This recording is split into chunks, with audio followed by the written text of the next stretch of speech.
Hello everyone, I am Dr. Shradha. I am an MDS from the Department of Prosthodontics in Crown and Bridge. Firstly, I would like to thank Dr. Aman to provide me this platform to share my small bit of knowledge with all of you. Now, in today's lecture, what we'll be studying about are the limiting structures in the maxilla. Basically, when we see anatomical landmarks in the maxilla, it's a very used topic for us to cover in a single lecture. So we can divide it, we'll be dividing into a series of lectures. So part 1, starting with part 1, we'll be dealing with the limiting structure in the maxilla. Now first, what we need to know is that why is anatomy important? Why do we need to know about the anatomy? Now the anatomy of the dentulous ridge of the maxilla as well as the mandible is important for us to design a successful complete denture. Now what is a complete denture? Complete dentures, they are nothing but artificial substitutes for living tissues which have been lost. Okay. Now, when teeth have been lost from a patient's mouth, we have a lot of space in the mouth. We are designing a complete denture for that. But since we have a lot of space, you're not supposed to keep extending a denture anywhere and everywhere that space is available. Okay. So, the anatomical landmarks, they will act as positive guides for us to limit the extension of our denture base, such that our denture base does not interfere with the health or the function of the remaining tissues. Okay, so basically our dentures should be compatible with the tissues, the harmony of the tissues. That is why we are studying the anatomy. Broadly, we can divide the anatomical landmarks of the maxilla into limiting structures, supporting structures, and the relief areas. Okay. Today, we'll just be dealing with the limiting structures. Okay. So, first we study that what are limiting structures. These are nothing but these are those sites that will guide us to provide an optimal extension for our denture, such that our denture engages maximum surface area, but it does not interfere with the muscle function. Now, there can be a question that what will happen if these limiting structures are encroached, right? So, anything can happen, right?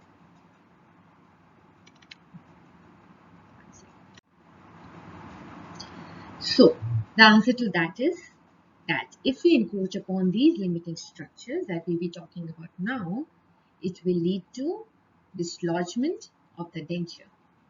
There's less retention, there'll be less stability. Now, where the denture is encroached on these areas, there we might see soreness in those areas. Okay, but you should also remember that we should not underextend our denture. Our denture should extend till these structures.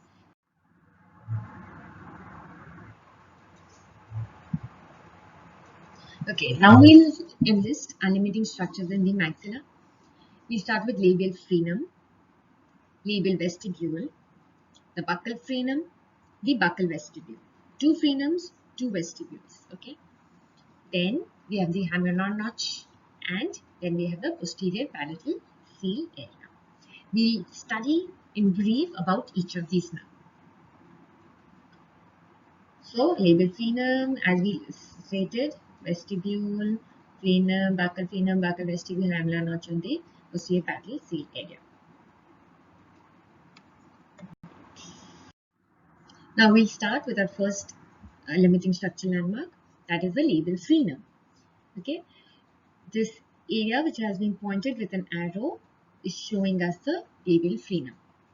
Now, what is labial frenum?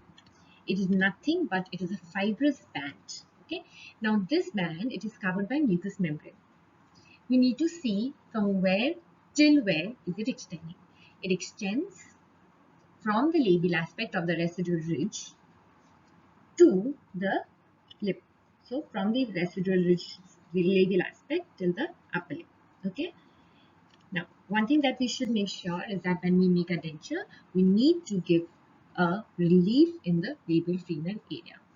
this area is called the labial notch. Okay. Now, how it has to be recorded, how do we provide this relief, that will be seen when we study about border molding. Okay. So for now, you just see this part. Now, one commonly asked question is that what muscles are attached to the labial phenum? It's a generally quite commonly asked questions by examiners. So the answer is it's a passive phenum. There are no muscle attachments seen. Okay, with this phenum. It's a common confusing kind of question. Yeah. Next we come to the buccal phenum. Buccal phenum is again, it is a fold, or there can be multiple folds of the mucous membrane. Okay. Where does it extend from? It extends from the buccal mucous membrane reflection towards the residual ridge crest. Now, something different about this phenum is that the buccal phenum, it can vary in size and it can also vary in position. It can vary in number. That is, it can be single or there can be multiple buccal phenums. You have it on the right, you have it on the left. On the right, there can be a single phenum, there can be multiple. On the left, the same single or multiple phenums can be present. It differs from mouth to mouth. Now, even the width, they can be narrow or they can be broad. Again, a commonly asked question regarding buccal phenum is that what muscles affect the movement of this phenum? The answer is that we have three muscles that we need to remember. First is the caninus, which lies beneath the buccal phenum. Then we have the orbicularis oris, it will pull the phenum forward. And thirdly, we have the buccinator, which pulls the phenum backward. So we have three muscle attachments that we need to remember. Now, since we have three muscle attachments here, our phenum is not passive, unlike the labial phenum that we spoke about. So again, like in labial phenum, we give the labial notch as a relief. Similarly, for buccal phenum, we need to give buccal notches, which should be broad enough to allow movement of this phenum. Okay. Then we come to our third landmark, that is the labial vestibule. Okay, labial vestibule or sulcus, it is nothing but it is a space. This space is lined by thin mucous membrane. Now it extends on both the sides. Okay, it extends on the right side as well as on the left side. Patient's right side, patient's left side. Okay, from the labial phenum to the buccal phenum. Now, again, what are its boundaries? Internally, if it's a dentulous mouth we are seeing, we'll see that internally it is lined by teeth, the gingiva and the alveolar ridge, and externally by the upper lip. But when we are talking about a dentulous mouth, this labial vestibular area is lined internally by the residual ridge and externally same by the upper lip. Then comes the next landmark, which is called the buccal vestibule. Now, this is again a space. Whenever we say vestibule, what comes to our mind that it is a space which is lined by thin mucous membrane. So, buccal vestibule is again the space which extends from the buccal phenum till the hamular notch on both the sides of the arch in the edentulous mouth. Labial vestibule, that extended from labial phenum to buccal phenum. Buccal vestibule extends from the buccal phenum till the hamular notch. Now we'll talk about what is hamular notch. Hamular notch is basically nothing but it is a depression. It is situated between the maxillary tuberosity and the hamulus of the medial pterygoid plate. Okay. Now in a dentulous mouth, what we see is that it is a soft area and it contains loose connective tissue. So what significance does hamular notch have for our denture extension? We should make sure that our denture border extends till the hamular notch. Okay, we should not overextend. Why? Because if we overextend in this area, it will cause soreness. And we also have to see that we do not underextend in these areas, because underextension lead to poor retention of the denture and therefore dislodgement of the denture. Okay, so our complete denture will not be successful. Then we come to our last limiting structure of the maxilla, that is the posterior palatal C layer. Okay. Now in this picture, we see a cross section, okay, of the structures of the head area. Now, the yellow part that we see, this area, shows our hard palate region. B, this area shows the soft palate region. So, the junction between A and B that we see, a demarcation here, is the posterior palatal C area.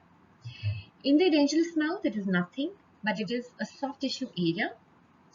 Why is it important? Because it is this area upon which we can apply physiological limits. We can apply forces, we can apply pressure such that they are within physiological limits. Who will apply this? Our denture will apply this pressure. Okay? So what is the use? It will help in retention of the denture. Commonly asked question is that what is the definition of posterior palatal C area? According to GPT-9, we say that it is a soft tissue area on or beyond the junction of the hard and soft palate, on which pressure within the physiological limits of the tissue can be applied by the denture to aid in the retention of the denture. So, who applies? The denture applies. Why does it apply? To aid in retention. Okay. Now, the posterior palatal seal area, it lies now when you make a denture, the area of the denture, which is the posterior border of the denture basically, which lies in the PPS area, is called the post dam. This post dam, when it is correctly adapted on the PPS area, will help in retention of the denture. So PPS area is found in the mouth. Post dam area is found on your denture. Together they will make the posterior palatal seal. Now, commonly asked question, what are the uses of posterior palatal seal? Firstly, it will help in retention as we spoke.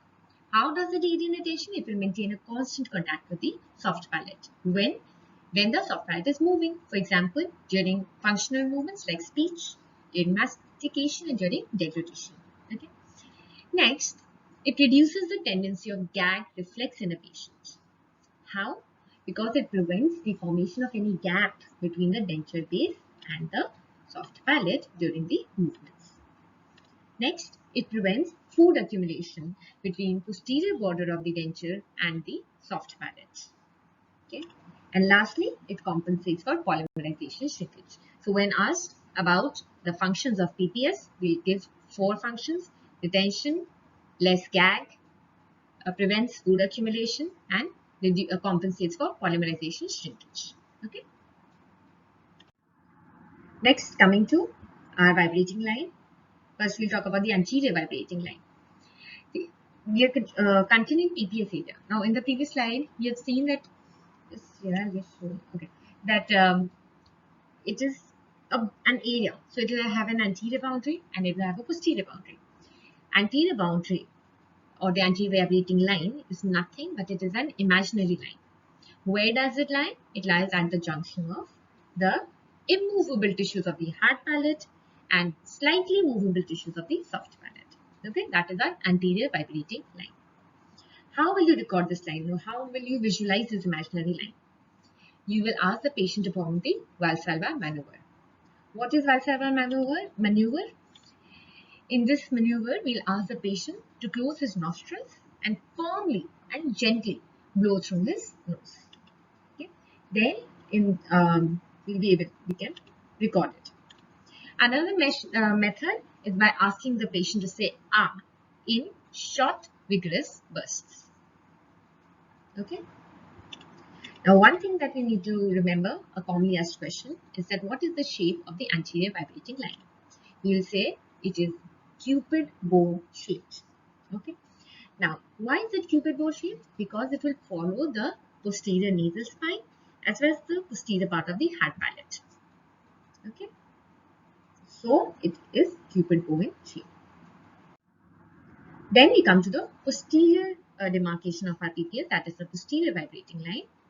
That is the blue part that we see in this picture of the cast. This area is the posterior vibrating line. Where does it lie? This lies at the junction of the soft palate, which shows limited movement, and soft palate, which shows marked movement. the junction of soft palate with limited movement and marked movement. Anterior was between immovable tissues of hard palate, slightly movable tissues of soft palate. Okay.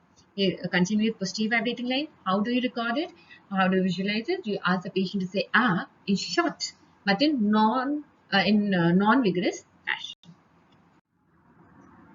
So we'll just look in a nutshell what are the limiting structures we saw.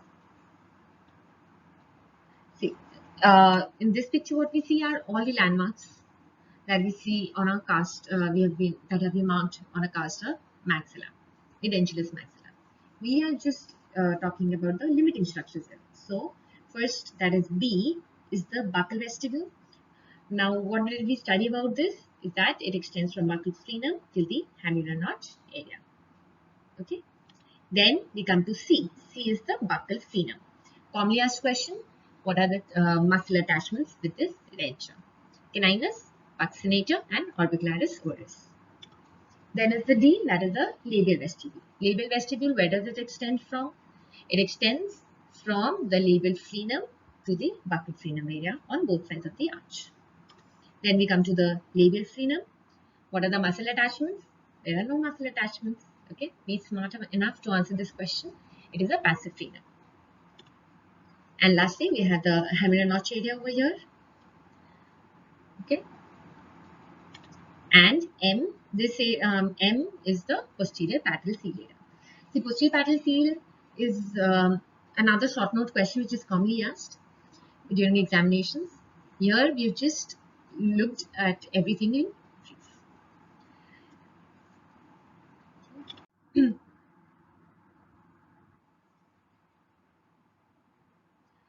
I hope you would take something out of this video, and thank you. Thank you for your patient listening. Thank you.